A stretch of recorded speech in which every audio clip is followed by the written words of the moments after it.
Сергей Михалков, котята. Вы послушайте, ребята, я хочу вам рассказать. Родились у нас котята, их по счету ровно 5. Мы решаем, мы гадаем, как же нам котят назвать. Наконец мы их назвали: раз, два, три, 4, 5.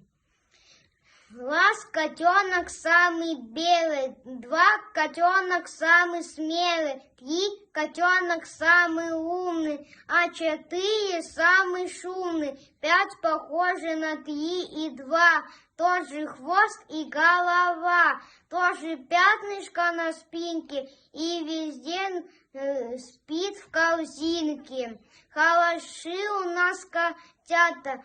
Раз, два, три, 4, 5. Приходите к